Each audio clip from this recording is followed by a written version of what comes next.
Selamat pagi rekan-rekan mahasiswa.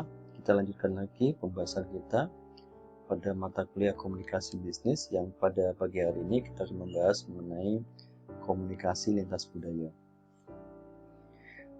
Jadi seperti yang sudah rekan-rekan ketahui sebelumnya bahwa ada banyak sekali faktor yang menjadi hambatan dalam proses komunikasi itu. Ada karena faktor katakanlah social system, ada faktor katakanlah ada budaya, ada faktor yang berbeda ya, dan ada faktor misalkan kemampuan dalam komunikasi. Nah, faktor-faktor inilah yang dapat menyebabkan adanya gangguan dalam komunikasi. Nah, pada pagi hari ini kita akan membahas mengenai komunikasi lintas budaya yang merupakan salah satu faktor yang sangat sulit ya, yang dapat menjadi hambatan dalam proses komunikasi. Nah, sebelumnya kita bahas dulu apa yang dimaksud dengan komunikasi lintas budaya itu. Di komunikasi lintas budaya adalah suatu komunikasi yang digunakan dalam dunia bisnis, baik itu dengan menggunakan komunikasi verbal maupun non-verbal, dengan memperhatikan faktor-faktor budaya di suatu daerah, suatu wilayah, ataupun negara tertentu. Itu definisi dari komunikasi lintas budaya. Nah, beberapa poin yang kita pahami adalah pertama adalah perbedaan budaya ini. Contohnya apa? Contohnya misalkan bahasa yang berbeda, kemudian agama yang berbeda, kemudian adat istiadat yang berbeda. Nah, ini bisa menjadi hambatan komunikasi yang sulit untuk diatasi. Selain itu juga adanya era globalisasi. Bagaimana perusahaan-perusahaan berorientasi, ada perusahaan yang tertutup ya, ataupun yang terbuka, lokal, nasional maupun multinasional. Nah, perusahaan-perusahaan ini ya, kalau mereka ingin melakukan investasi di suatu negara misalkan, mereka harus memperhatikan apa sih budaya yang ada di wilayah tersebut, sehingga produk yang mereka ciptakan, produk yang mereka akan buat itu dapat diterima di negara tersebut atau di wilayah tersebut atau daerah tersebut. Nah, beberapa contoh perusahaan yang sudah go public misalkan ada IBM, ada Unilever, P&G, dan Coca-Cola, dan masih banyak lagi ya. Nah, berikutnya adalah seberapa pentingkah komunikasi lintas budaya dalam era globalisasi saat ini? Sangat penting, Mbak Mas ya. Ini adalah salah satu contoh ya. Bagaimana Menteri Vladimir Putin ini ya, Presiden Rusia, mendengar pemaparan dari Menteri Perdagangan, di mana ya, Menteri ini akan ekspor babi ke Indonesia misalnya. Sudah bisa melihat di situ, Поэтому, конечно, нам ни в коем случае нельзя останавливаться и по свинине. Нам нужно apakah наращивать mungkin объемы. Tentu tidak mungkin. Kenapa? Karena mayoritas Indonesia ini ya, menganut agama Islam, dan dia mengharamkan babi misalnya seperti itu. Jadi kita harus paham, budayanya dari wilayah atau negara di mana kita mau berinvestasi. Oke, next ya. Nah, dari pembahasan tadi maka dapat kita definisikan apa yang dimaksud dengan budaya itu. Jadi budaya merupakan seperangkat nilai atau kepercayaan atau standar atau pengetahuan, moral dan perilaku yang disampaikan oleh individu dalam masyarakat ini menurut Schmitzell ya. Nah, budaya suatu masyarakat itu sampai dari generasi ke generasi, seperti aspek bahasa, aspek kepercayaan atau keyakinan, adat istiadat, dan membentuk pandangan masyarakat atas otoritas moral dan etika. Nah, sementara menurut Michel sendiri, komponen budaya itu meliputi banyak hal. Pertama, budaya itu meliputi komponennya yaitu bahasa, kemudian kepercayaan, keyakinan. Kalau Indonesia misalkan itu menggunakan bahasa Indonesia ya, seperti itu. Kemudian nanti ada bahasa daerah, nanti kemudian itu pun beda-beda lagi. Ada di Jawa ada bahasa Jawa, nanti di Sunda ada bahasa Sunda, lalu di Bali ada bahasa lagi yang berbeda. Jadi begitu banyak perbedaan bahasa ya, itu di Indonesia aja. Nah, belum kalau misalkan ke luar negeri dan seterusnya. Yang kedua adalah kepercayaan atau keyakinan. Kalau di Bali mayoritas Hindu dan Buddha, Jawa misalkan ya itu mayoritas, Jawa Tengah, Jawa Barat, Jawa Timur misalkan mayoritas Muslim misalkan seperti itu. Lalu sopan santun, ya, adat istiadat, seni, pendidikan dan organisasi sosial itu komponen budaya. Ya, menurut misal ada bahasa, ada kepercayaan atau keyakinan, ada sopan santun, ada adat istiadat, ada seni, ada pendidikan dan organisasi sosial. Sedangkan menurut Lehman, Himstead dan Beatty ini menyatakan bahwa setiap elemen ya itu dibangun oleh beberapa komponen utama, yaitu ada nilai-nilai, ya, baik, buruk, diterima, ditolak. Nah, biasanya ada apa namanya di Jawa misalkan ada nilai-nilai yang kita ikuti, ya. Ini boleh, ini tidak boleh, ini baik, ini tidak baik. Nah, itu ada di setiap daerah.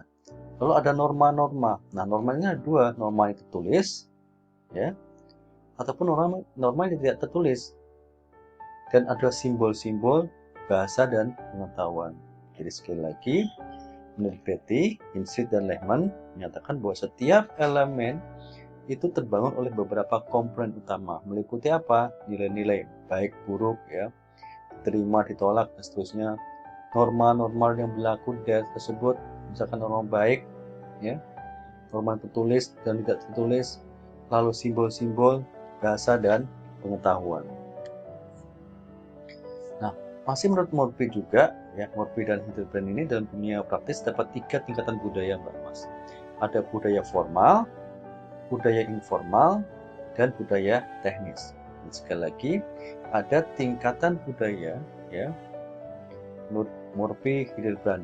1 formal, 2 informal, 3 adalah teknis. Pertama adalah budaya formal. Kalau budaya formal adalah sebuah budaya di mana pada tingkatan ini itu merupakan sebuah tradisi atau sebuah kebiasaan yang dilakukan oleh masyarakat secara turun temurun, ya, dari satu generasi ke generasi berikutnya. Contohnya misalkan saudara dulu selalu diajarkan, ya, kalau masuk ke rumah orang atau mau masuk kantor, ketuk pintunya dulu, begitu ada sautan di dalam, silakan masuk, baru saudara masuk. Begitu masuk, jangan berdiri dulu, ya, begitu disilakan dulu baru saudara duduk. Nah, itu adalah suatu kebiasaan, suatu kebiasaan yang kebiasaan itu apa? Diturunkan dari satu generasi ke generasi yang lain. Nah, itu adalah budaya formal, Mbak Mas. Jadi sekali lagi, budaya formal adalah suatu budaya pada tingkatan di mana sebuah tradisi atau kebiasaan yang dilakukan oleh suatu masyarakat turun-temurun dari satu generasi ke generasi berikutnya. Yang kedua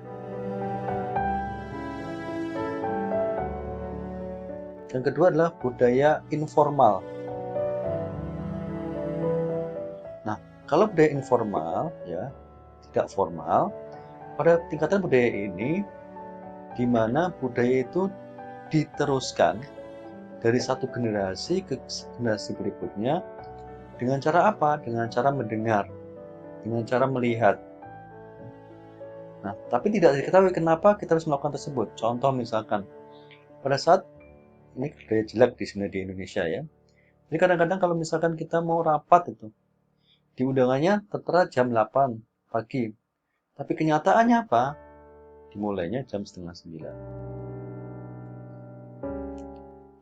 Ini sudah sesuatu yang sudah biasa bagi kita. Kenapa? Karena kita melihat dulu seperti itu, nanti anak-anak kita juga melakukan hal sama, ya. Mereka akan lihat, oh kalau rapat jam 8 itu paling mulainya jam setengah 9, seperti itu misalkan, ya.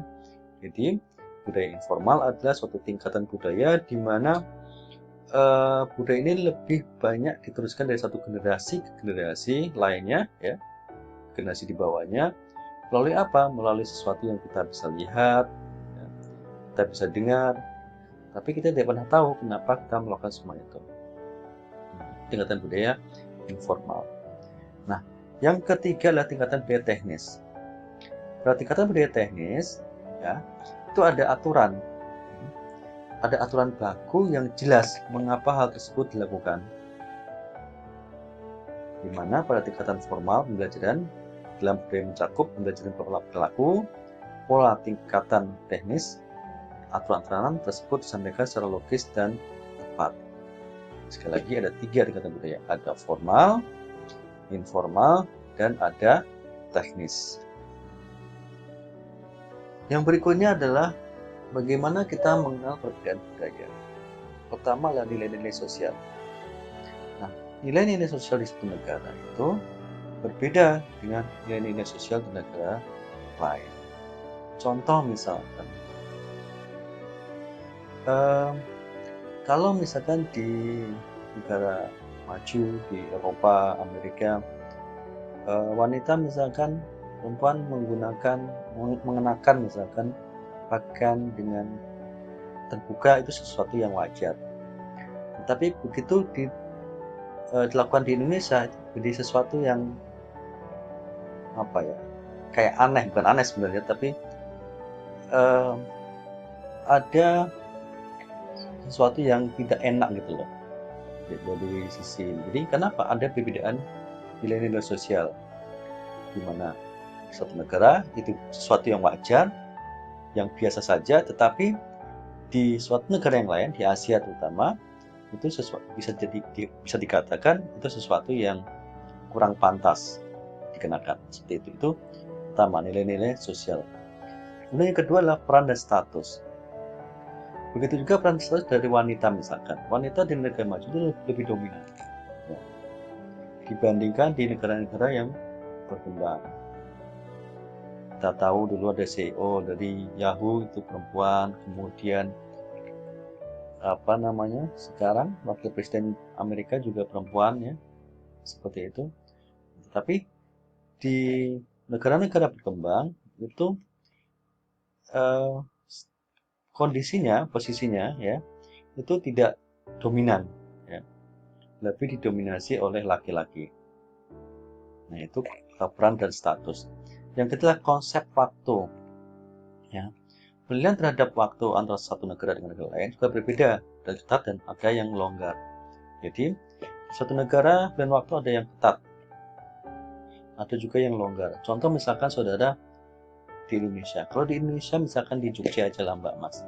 Di Jogja pagi-pagi, ya, orang-orang masih sempat untuk keangkringan, ngobrol, ngopi kayak itu toh. Nanti jam 7, jam 8 baru ke kantor dan seterusnya. Tapi di Amerika, ya, waktu adalah uang, time is money misalnya. Jadi mereka sangat menghargai waktu. Tapi di Indonesia lebih longgar seperti itu. Nah, ini konsep waktu. Lalu berikutnya adalah konteks budaya. Bagaimana penggunaan pemanfaatan komunikasi verbal dan non-verbal tergantung pada konteks budaya. Di Asia misalkan, bahasa non-verbal itu lebih cenderung digunakan di perusahaan-perusahaan di Asia dibandingkan verbal itu sendiri. Sebaliknya di Amerika, mereka lebih suka menggunakan bahasa verbal, artinya langsung to the point. Apa permasalahannya langsung dikatakan. Tapi kalau di Asia cenderung menggunakan yang non-verbal, baru kemudian yang verbal. Nah, yang berikutnya adalah bahasa tubuh. Penggunaan bahasa tubuh di suatu negara itu bisa jadi berbeda dengan negara yang lainnya, dan bisa menimbulkan multi tafsir, ya, penafsiran yang berbeda. Nah, ini beberapa nilai dalam kita mengenal perbedaan budaya. 1, nilai-nilai sosial. 2, peran dan status. 3, konsep waktu.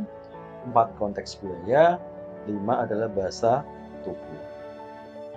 Nah, berikutnya adalah apa yang dimaksud dengan etnosentrisme. Etnosentrisme menurut Beauvoir and Thiel adalah di mana kecenderungan untuk menilai suatu kelompok lain, ya, suatu kelompok lain menurut standar tingkah laku dan tradisi kelompok tersebut. Sehingga apa? Sehingga kita menganggap rendah kelompok lain tersebut kalau tidak sesuai dengan standar yang ada di kita. Ya, jadi itu etnosentris, jadi suatu kecenderungan di mana memandang kelompok lain itu sesuai dengan standar yang ada di kita. Bagaimana tingkah lakunya, bagaimana tradisinya, ya, apakah sama dengan kita atau tidak. Nah, sehingga kalau tidak sama, maka kita lebih cenderung untuk menganggap rendah kelompok tersebut. Nah, orang yang etnosentris ini akhirnya apa? Membuat stereotip, di mana akan memperkirakan tingkah laku dan atau karakter individu atau kelompok itu tertentu itu berdasarkan apa? Berdasarkan dari standar yang telah kita buat, ya, yang ada di kita. Baik, Mbak Mas, kita lanjutkan lagi. Jadi ada 3 cara untuk menghindari reaksi etnosentris ini menurut Haryani, ya. Yang pertama adalah kita terapkan asas kebersamaan. Artinya kita menganggap bahwa semua itu sama. Tidak ada budaya inferior dan tidak ada juga budaya superior. Tidak ada yang lemah dan tidak ada juga yang super kuat, misalnya seperti itu. Yang kedua adalah menerapkan kaidah emas, ya. Bagaimana kita memperlakukan orang lain itu sebagaimana kita ingin diperlakukan. Jadi kalau misalkan saudara ingin dihargai, ingin dihormati, ya, maka saudara harus bisa menghargai dan menghormati orang lain. Jadi bagaimana kita memperlakukan orang lain sebagaimana kita ingin diperlakukan. Yang ketiga adalah menerapkan kaidah timah. Bagaimana memperlakukan orang lain sebagaimana mereka memperlakukan diri mereka sendiri. Jadi inilah 3 cara yang kita bisa lakukan untuk menghindari etnosentris. 1, menerapkan kaidah asas kebersamaan, tidak ada budaya inferior dan juga tidak ada budaya superior, semua sama. Kedua, menerapkan kaidah emas. Jadi bagaimana kita memperlakukan orang lain sebagaimana kita ingin diperlakukan. Yang ketiga, menerapkan kaidah timah. Bagaimana kita memperlakukan orang lain sebagaimana mereka memperlakukan diri mereka sendiri. Berikutnya adalah dalam proses negosiasi lintas budaya, ya. Ini menurut Moran, Stoll, dan Boyer International, mereka membedakan budaya dalam 2 kelompok. Pertama adalah surface culture, budaya permukaan. Seperti apa contoh budaya permukaan ini? Misalkan makanan, liburan, gaya hidup, itu surface culture. Yang kedua adalah deep culture, budaya tinggi, terdiri atas sikap, nilai-nilai menjadi dasar budaya. Contoh surface culture seperti apa? Misal, kita melihat sesuatu, sebuah budaya misalkan dari gini, dari makanan misalkan. Oh, orang Jepang itu suka makan sushi, misalnya seperti itu. Liburannya kemana? Mereka lebih suka liburannya ke Eropa, ya, dan seterusnya. Itu adalah surface culture, jadi budaya yang terlihat di permukaan saja, seperti makanan, liburan, gaya hidup, dan lain sebagainya. Kalau deep culture itu budaya tinggi, terdiri atas apa? Sikap dan nilai-nilai menjadi dasar budaya. Contoh, misalkan budaya Jepang. Kalau deep culture-nya seperti apa? Oh, mereka itu orangnya katakanlah adalah apa? Jepang itu identik dengan apa? Jepang katakanlah orangnya tertib, ya, seperti itu, bersih, jujur. Nah, itu adalah deep culture, Mbak Mas, ya. Jadi ada 2, surface culture dan deep culture. Kalau surface culture itu budaya permukaan seperti yang kita lihat, bisa lihat makanannya apa, liburannya kemana, gaya hidupnya seperti apa, itu surface culture. Kalau deep culture, budaya tinggi, itu terdiri atas apa? Sikap dan nilai-nilai yang menjadi dasar dari budaya tersebut. Katakanlah jujur misalkan, kemudian bertanggung jawab, misalnya seperti itu, dan masih banyak lagi. Itu deep culture. Nah, orang yang berasal dari negara berbeda biasanya mempunyai pendekatan negosiasi yang berbeda. Nah, kalau negosiator Amerika, ya, orang Amerika, mereka tujuan negosiasi adalah untuk apa? Untuk profit oriented, ya, untuk faktor ekonomi, sisi ekonomi. Dan biasanya unsur kejayaan penting bagi mereka. Sedangkan investor Jepang dan Cina lebih suka ke nuansa sosial. Nah, sebenarnya kalau beda lagi kalau Prancis. Kalau Prancis itu lebih menyukai suasana yang formal, dimulai dengan unsur ketidakpercayaan pada pihak lain. Jadi di awal dengan ketidakpercayaan, kemudian berkembang menjadi percaya dan seterusnya. Nah, ini ada pertanyaan Mbak Mas untuk tugas kita pertemuan ke berapa ini? Pertemuan ketiga ya. Nanti silakan dikerjakan, bisa ditulis tangan, bisa juga diketik, kemudian dikirimkan ke email saya di di janalwafa@mercubuana.yogyakarta. Kalau nggak bisa ke janalwafa@gmail.com. Baik, Mbak Mas, kita akhiri kuliah kita untuk pagi hari ini. Terima kasih ya. Jangan lupa saudara untuk pelajari materi ini di video ini, kemudian sudah download materinya, kerjakan tugas, dan saudara aktif di forum. Saya akhiri, wabillahi taufiq wal hidayah. Wassalamualaikum warahmatullahi wabarakatuh.